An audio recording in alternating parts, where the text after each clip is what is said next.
इतने दिनों तक मैंने संध्या भजन भी नहीं किया। सूर्योदय सूर्यास्त का भी पता नहीं चला। उर्वशी ने मुझे चक्रवर्ती सम्राट को अपना खिलौना बना लिया, खिलौना। वह मुझे तिनके की तरह फिर छोड़ करके चली। जैसे गधा गधी की लात खाता हुआ भी उसके पीछे पीछे चलता है, वैसे ही मैं भी उसके पीछे चला। स्त्री ने जिसके मन का हरण कर लिया, उसकी विद्या तपस्या आदि सब व्यर्थ है। किम विद्यया किम तपसा किम त्यागेन श्रुतेन वा किम विविक्तेन मौनेन स्त्रीभिर्यस्य मनोहृतम्। देखो, इस श्लोक का अर्थ ऐसे करना चाहिए कि मनुष्य जीवन के अंदर जो यौन आकर्षण है, लैंगिक आकर्षण है, वो जैसे स्त्री का पुरुष के प्रति है, वैसे ही पुरुष का स्त्री के प्रति है। इसलिए यहाँ एक के वर्णन से दूसरे का वर्णन हो जाता है। वैसे ही जैसे मधुसूदन हम बोलते हैं, कौन है मधुसूदन? भगवान को कहते हैं। कैट भारी, वही भगवान को कहते हैं। मधुसूदन कहते ही कैट भारी भी आ जाते हैं। स्त्री और पुरुष ने यदि परस्पर मन खो दिया है तो समझो सब कुछ लुटा दिया। पुरुषवा कहते हैं कि मैं तो पशु की तरह उर्वशी के सामने हार गया और अब भी मेरी कामना तृप्त नहीं होती। यह पुंशली, यह कुलटा मेरे मन को हरण करके ले गई। इसके समझाने पर भी मेरा मोह नहीं जाता कि मैं तया नोपकृतम रज्ज्वा वा सर्पचेतसा। कह रहे पुरुरवा, मैंने ही रस्सी को सांप समझ लिया। रस्सी ने मेरा क्या बुरा किया?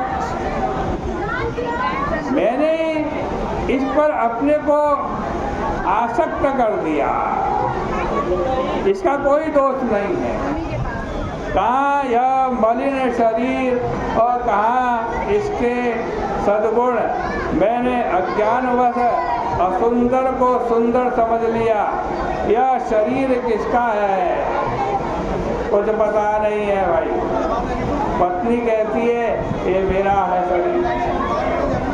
माता पिता कहते हैं हमारे से पैदा हुआ इसलिए ये शरीर मेरा।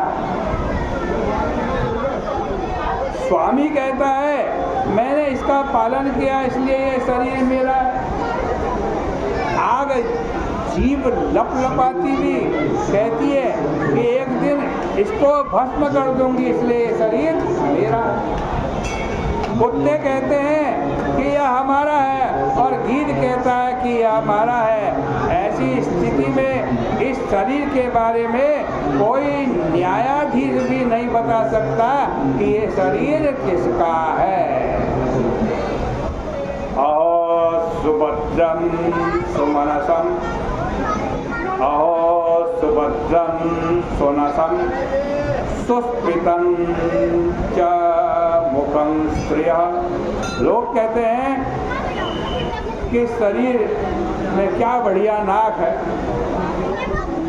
इस शरीर के अंदर क्या बढ़िया मुस्कान है।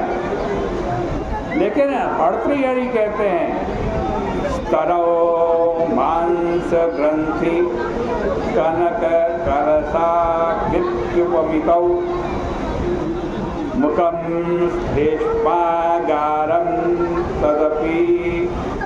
शशांके न त्वरितम।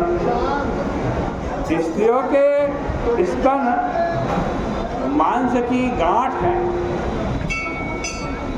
और कभी क्या बोलते हैं, ये तो सोने के कलश है। मुख लार से भरा हुआ है, थूक से भरा हुआ है, और लोग क्या बोलते हैं, ये तो अधरामृत है। ऋण मूत्र भूये रमताम कृमीणाम यदंतरम।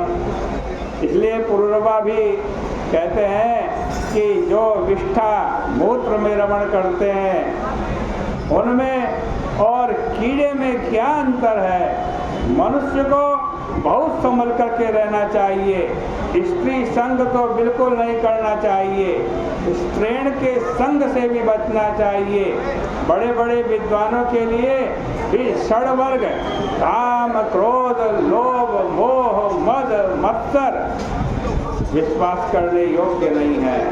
भगवान श्री कृष्ण कहते हैं कि उद्धव जी इस प्रकार उद्गार प्रकट करके राजा पुरुरवा उर्वशी का मोह छोड़कर अज्ञान रहित हो गए और उन्होंने आत्मस्वरूप भगवान कह रहे हैं मेरा साक्षात्कार प्राप्त कर लिया।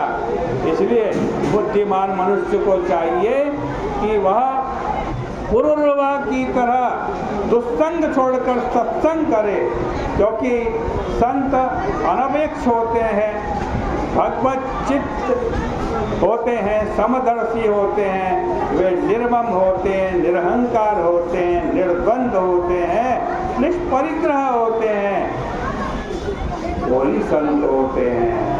इस प्रकार से श्रीमद् भागवत महापुराण के 11 स्कंद में 27वें अध्याय में भगवान श्री कृष्ण उद्धव जी को उपदेश दे रहे हैं। आज की चर्चा का यहीं विराम करेंगे और ये कृष्ण कन्हैया लाल की